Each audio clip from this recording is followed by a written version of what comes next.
Welcome to our instructional video on replacing the rear shock with an Arnott replacement part for Mercedes-Benz GL-Class X164 and ML-Class W164 with ADS.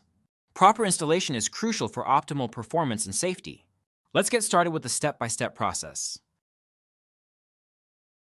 Before starting, ensure you have the necessary safety measures in place, which can be found in the vehicle owner's manual. Lift and immobilize the vehicle properly and isolate any stored energy to prevent injuries or damage. Start by setting the steering to straight ahead and raising the vehicle. Remove the rear wheel from the side being replaced.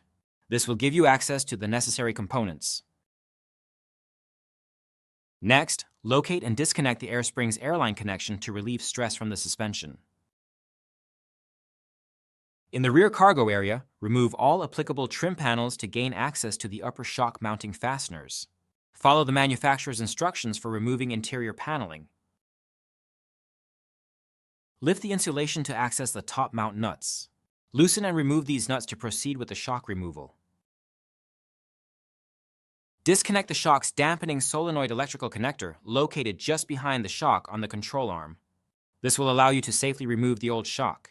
Loosen and remove the lower shock mounting bolt, followed by the old shock. Install the replacement shock with the solenoid side out, if applicable. Reinstall the lower mounting bolt and tighten it to the manufacturer's specifications. Reconnect and reattach the ADS electrical connection back to its original mounting location on the control arm. This step is crucial for the proper functioning of the new shock. Complete the remaining installation steps in reverse order of removal. Ensure all nuts and bolts are tightened to the vehicle manufacturer's specifications. Thank you for choosing Arnott. Enjoy your newly installed rear shock.